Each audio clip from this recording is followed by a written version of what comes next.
Trump arrived in Kananaskis on June 15th, and within hours, the fault lines were exposed. On the first day, Trump sat down bilaterally with Carney.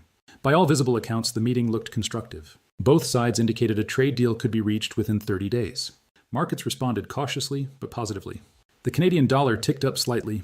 Investors were watching for any signal of tariff de-escalation. But behind that photo opportunity, Trump was simultaneously pushing a position that threw the entire summit into chaos. He told fellow G7 leaders that expelling Russia from the former G8 back in 2014, after Putin annexed Crimea, had been a strategic mistake. He was in the room at the G7, suggesting Russia should be readmitted. Let that sink in for a moment.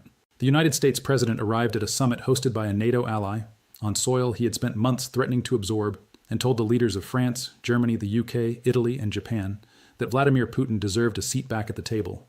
The same Putin whose military has been shelling Ukrainian cities for 3 straight years.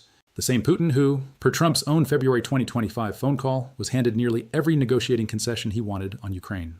The room did not stay polite for long, and here is where it gets financially significant in a way that directly impacts American households. Trump's early exit from the summit, which we will break down in full detail in Part 2, did not just create a diplomatic optics problem.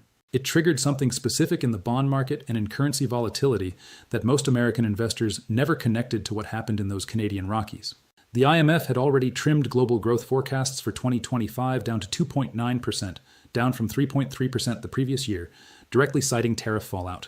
When the G7 cannot produce a unified statement on trade, that number does not recover. It slides further.